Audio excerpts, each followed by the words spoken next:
ಮಂಡ್ಯಕ್ಕೆ ಇಂದು ಎಐಸಿಸಿ ಮಾಜಿ ಅಧ್ಯಕ್ಷರಾದಂಥ ರಾಹುಲ್ ಗಾಂಧಿ ಅವರು ಬಂದು ಕಾಂಗ್ರೆಸ್ ಅಭ್ಯರ್ಥಿ ಪರವಾಗಿ ಭರ್ಜರಿ ಪ್ರಚಾರವನ್ನು ಮಾಡ್ತಾರೆ. ಈ ಬಗ್ಗೆ ಮಾತನಾಡೋಕ್ಕೆ ಮಂಡ್ಯ ಶಾಸಕರಾದಂಥ ರವಿಕುಮಾರ್ ಗಣಿಗ ಅವರು ಇದ್ದಾರೆ. ಅವ್ರನ್ನ ಮಾತಾಡ್ಸೋಣ. ಸರ್, ಇವತ್ತು ರಾಹುಲ್ ಗಾಂಧಿ ಬರ್ತಾ ಇದ್ದಾರೆ, ಚುನಾವಣಾ ಅಖಾಡ ಬಿರುಸನ್ನ ತುರುಸು ಪಡೆದುಕೊಳ್ತಾ ಇದೆ. ಇವತ್ತು ಯಾವ ರೀತಿಯಾದಂಥ ಪ್ರಚಾರ ಇರುತ್ತೆ, ಯಾವ ರೀತಿಯಾಗಿ ಕೆಲಸ ನಿಟ್ಟಿನಲ್ಲಿ ಪ್ರಚಾರ ನಡೀತಾ ಇದೆ ಸರ್? ನಮ್ಮ ನಾಯಕರಾದಂಥ ರಾಹುಲ್ ಗಾಂಧಿಯವರು ಮಧ್ಯಾಹ್ನ 1:15ಗೆ ವೇದಿಕೆಗೆ ಬರ್ತಾರೆ. ನಮ್ಮ 4 ಜಿಲ್ಲೆ ಮಂಡ್ಯ, ಹಾಸನ, ಮೈಸೂರು, ಚಾಮರಾಜನಗರದ ಅಭ್ಯರ್ಥಿಗಳು ಕೂಡ ವೇದಿಕೆ ಮೇಲೆ ಇರ್ತಾರೆ. ಈ 4 ಜಿಲ್ಲೆಯ ಪರವಾಗಿ ಅವರು ಮತಯಾಚನೆಯನ್ನು ಮಾಡ್ತಾರೆ. ಇವತ್ತು ಸೇರಿ 3 ಬಾರಿ ರಾಹುಲ್ ಗಾಂಧಿಯವರು ಮಂಡ್ಯಕ್ಕೆ ಬಂದಿದ್ದಾರೆ. ಆಗೆಲ್ಲ ಕಾಂಗ್ರೆಸ್ ಗೆದ್ದಿದೆ.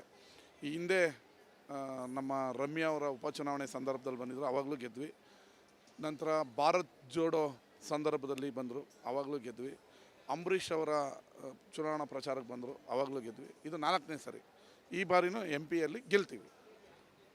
ರಾಹುಲ್ ಗಾಂಧಿ ಅವರ ಚುನಾವಣಾ ಪ್ರಚಾರ ಮಂಡ್ಯ ಮಟ್ಟದಲ್ಲಿ ಶಕ್ತಿ ತುಂಬುತ್ತೆ ಅನ್ನುವಂಥದ್ದು ಸರ್? ಸಹಜವಾಗಿಯೇ ನಮ್ಮ ರಾಷ್ಟ್ರೀಯ ನಾಯಕರವರು ನಮ್ಮ ಇಂದಿರಾ ಗಾಂಧಿ ನೆಹರು ಕುಟುಂಬದ ಕುಡಿ ಅವರನ್ನು ನೋಡೋಕ್ಕೆ ಅಸಂಖ್ಯಾತ ಜನ ಸಮೂಹ ಇದೆ. ಅವರ ಮಾತು ಕೇಳೋದಕ್ಕೆ ಅವರ ಅಭಿಮಾನಿಗಳು ಕೂಡ ಇದ್ದಾರೆ. ಭಾರತ್ ಜೋಡೋದಲ್ಲಂತೂ ಇಲ್ಲಿ ಸಹಸ್ರಾರು ಜನ ಅವ್ರ ಜೊತೆ ಹೆಜ್ಜೆ ಹಾಕಿದರು. ಅದು ನಮ್ಮ ಪಕ್ಷಕ್ಕೆ ಶಕ್ತಿ ತುಂಬುತ್ತೆ. ಇವತ್ತು ಶ್ರೀರಾಮನವಮಿ ಸರ್, ಕೆರಗೋಡು ಪ್ರಕರಣ ನಿಮಗೆ ಗೊತ್ತಿದ್ದೇ ಇದೆ. ಇವತ್ತು NDA ಮೈತ್ರಿಕೂಟದ ಅಭ್ಯರ್ಥಿ ಆದಂಥ HD ಕುಮಾರಸ್ವಾಮಿ ಅವರು ಅಲ್ಲಿ ಭೇಟಿ ನೀಡಿ ಪೂಜೆ ಸಲ್ಲಿಸಿದ್ದಾರೆ ಸರ್.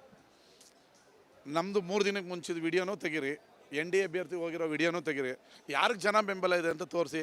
ಶ್ರೀರಾಮ ನಮ್ಮವನು. ಈಗ NDA ಅಭ್ಯರ್ಥಿ ಇದ್ದಿದ್ರೆ ಕಿತ್ಕೊಂಡು ಜನ ಅಂತಿರಬೇಕಾಗಿತ್ತಲ್ಲ. ಒಂದು 200 ಜನ ಇದ್ದರು ಅಂತಿದೆ. ನಮ್ಮ ಇದ್ದಾಗ 2000 ಜನ ಇದ್ದರು. ಈಗ 2 ವಿಡಿಯೋ ತೆಗೆದು ಹಾಕಿ, ಯಾಕೆ ಅದನ್ನು ಹಾಕಲ್ಲ ನೀವು? ರಾಮ ನಮ್ಮವರು. ಅಲ್ಲಿರೋ ಆಂಜನೇಯನಿಗೆ ಈ ಬಡವ್ರು ಕೊಟ್ಟ ಗದೆ ಕೊಟ್ಟಿದ್ದೀನಿ. ಆ ಗದೆ ಹಿಡ್ಕೊಂಡೆ ಹೊಡಿತಾ ಇದ್ದಾರೆ ಆಂಜನೇಯ ಎಲ್ಲರಿಗೂ. ಸುಳ್ಳು ಆಡ್ತೀರಾ ಇಲ್ಲಿ, ಸುಳ್ಳು ಆಡ್ತೀರಾ ನೀವು, ಸುಳ್ಳು ಹೇಳ್ತೀರಾ ನೀವು ಅಂತೇಳಿ ಯಾರ್ಯಾರು ಹೋರಾಟ ಮಾಡಿರೋ ಅವ್ರಿಗೆಲ್ಲ ಗದೆ ತಗೊಂಡು ರಮ ರಮ ರಮ ರಮ ಅಂತ ಬಾರಿಸ್ತಾ ಇದೆ ಆಂಜನೇಯ. ಈಗ ಕೆರಗೋಡು ಶಾಂತಯುತವಾಗಿದೆ. ಇಂತಹ ಸಂದರ್ಭದಲ್ಲಿ ಅಲ್ಲಿ ಹೋಗಿ ಪೂಜೆ ಮಾಡುವಂಥ ಅವಶ್ಯಕತೆ ಇತ್ತಾ ಅನ್ನುವಂಥ? ಕುಮಾರಣ್ಣ ಈ ಮಟ್ಟಕ್ಕೆ ಇಳಿಬಾರ್ದಾಗಿತ್ತು. ಒಬ್ಬ ಮಾಜಿ ಮುಖ್ಯಮಂತ್ರಿ ಒಂದು ಅಭಿವೃದ್ಧಿ ಮೇಲೆ, ಒಂದು ವಿಚಾರದ ಮೇಲೆ ಮಾಡಬೇಕಾಗಿತ್ತು. ಆದರೆ ಅವ್ರಿಗೆ ಈಗ ಬೇಜಾರಾಗಿರಬೇಕು. ಏನು ನನಗೆ ಜನನೇ ಬಂದಿಲ್ವಲ್ಲ ಕರೆಯೋಕ್ಕೆ, ಜನನೇ ಇಲ್ವಲ್ಲ, ನಾನು ದೇವ್ರ ಹತ್ರ ಬರ್ತಿದ್ದೀನಿ, ದೇವಸ್ಥಾನಕ್ಕೆ ಬರ್ತೀನಿ ಅಂತ. ನಾನು ಬೆಳಗ್ಗೆಯಿಂದ 3 ರಾಮ ಮಂದಿರಕ್ಕೆ ಹೋಗಿ ಬಂದಿದ್ದೀನಿ. 23ನೇ ತಾರೀಕು ನಾವು ಅದೇ ಜಾಗದಲ್ಲೇ ಶ್ರೀ ಹನುಮ ಜಯಂತಿ ಮಾಡ್ತೀವಿ. ಜನ ನೋಡಿ ಬನ್ನಿ ಎಷ್ಟಿರ್ತಾರೆ. ಇವತ್ತು NDA ಅಭ್ಯರ್ಥಿಗೆ ಹೋದಾಗ ಎಷ್ಟು ಜನ ಇದ್ದಾರೆ. ನೀವು ವಿಡಿಯೋ ಹಾಕಿ ಸುಮ್ಮನೆ ಇಲ್ಲದೇ ಇರೋದನ್ನು ಕಲ್ಪನೆ ಮಾಡೋಕ್ಕೆ ಹೋದಾಗ ಹಿಂಗೆಲ್ಲ ಆಗುತ್ತೆ. ಭಾರತದ ಬಾವುಟ ಶ್ರೀರಾಮ, ಆಂಜನೇಯ ಎಲ್ಲ ನಮ್ಮವರೇ. ಸರ್, ಅಲ್ಲಿ ಅಮಾಯಕರ ಮೇಲೆ ಕೇಸ್ ಹಾಕಿದ್ದಾರೆ, ನಮ್ಮನಿಗೆ ಕೇಸಿಂದ ವಿಮುಕ್ತಿ ಮಾಡಿ ಅಂತ ಕುಮಾರಸ್ವಾಮಿ ಅವ್ರಿಗೆ ಮನವಿ ಮಾಡ್ಕೊತಾ ಇದ್ರು. ಆ ಥರ ಕೇಸ್ಗಳೇನಾರು ಹಾಕಲಾಗಿದೆ ಸರ್? ಏನು ಗೊತ್ತಿಲ್ಲ ಅದು. ಈಗ ನೀವು ಇಲ್ಲಿ ಗಲಾಟೆ ಮಾಡಿದಾಗ ಪೊಲೀಸರು ಕ್ರಮ ಕೈಗೊಳ್ತಾರಲ್ಲ, ಏನಾಗಿದೆ ಅಂತ ನನಗೂ ಗೊತ್ತಿಲ್ಲ. ನನ್ನ ಹತ್ರ ಅವ್ರು ಏನಾದರೂ ಕೇಳಿದ್ರೆ, ಅಲ್ಲಿನ ಯಾರು ಇವಾಗ ಕುಮಾರಸ್ವಾಮಿನ ಯಾರು ಕೇಳಿದ್ರು ಅವ್ರು ನನ್ನ ಹತ್ರ ಕೇಳಿದ್ರೆ ನಾನು ಪರಿಶೀಲನೆ ಮಾಡ್ತೀನಿ.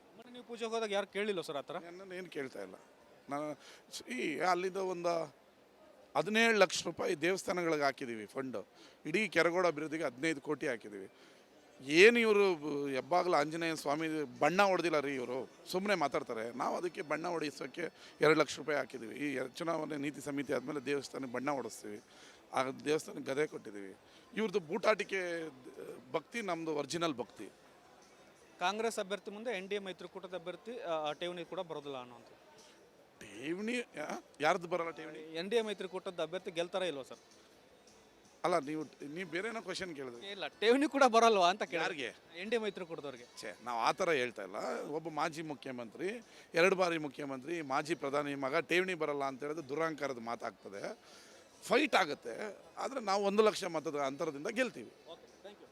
ಇದಿಷ್ಟು ಮಂಡ್ಯ ಶಾಸಕರಾದಂಥ ರವಿಕುಮಾರ್ ಅವರ ಮಾತು. ಮಂಡ್ಯದಲ್ಲಿ ಈ ಬಾರಿತ್ತು ರಾಹುಲ್ ಗಾಂಧಿ ಅವರು ಪ್ರಚಾರ ಮಾಡ್ತಾ ಇದ್ದಾರೆ. ಹಿಂದೆ ಕೂಡ ಪ್ರಚಾರ ಮಾಡಿದಾಗ ಕಾಂಗ್ರೆಸ್ ಗೆದ್ದಿತ್ತು. ಇವತ್ತು ಕೂಡ ಪ್ರಚಾರ ಮಾಡಿ ಕಾಂಗ್ರೆಸ್ ಅಭ್ಯರ್ಥಿನ ಗೆಲ್ಲಿಸುವಂಥ ಕೆಲಸವನ್ನು ಮಾಡ್ತಾ ಇದ್ದಾರೆ. ಮತ್ತು ಕೆರಗೋಡು ಪ್ರಕರಣ ಏನಿದೆ ಅದು ಶಾಂತಯುತವಾಗಿದೆ. ಅಲ್ಲಿ ಬೆಂಕಿ ಹಚ್ಚುವಂಥ ಕೆಲಸವನ್ನು ಕುಮಾರಸ್ವಾಮಿ ಅವರು ಮಾಡ್ತಾ ಇದ್ದಾರೆ. ಅಭಿವೃದ್ಧಿ ಆಧಾರದ ಮೇಲೆ ಮತವನ್ನು ಕೇಳಬೇಕು ಹೊರತು ಈ ಥರದ ರಾಜಕೀಯ ಮಾಡಬಾರ್ದು ಅನ್ನುವಂಥ ಒಂದಷ್ಟು ಆಕ್ರೋಶವನ್ನು ಕೂಡ ವ್ಯಕ್ತಪಡಿಸ್ತಾ ಇದ್ದಾರೆ. ಕ್ಯಾಮ್ರಾಮನ್ ಕೃಷ್ಣ ಜೊತೆ ಬಸವರಾಜ್ ಸಂತಮಠ, ರಿಪಬ್ಲಿಕ್ ಕನ್ನಡ. ಇದು ನಿಮ್ಮ ಧ್ವನಿ.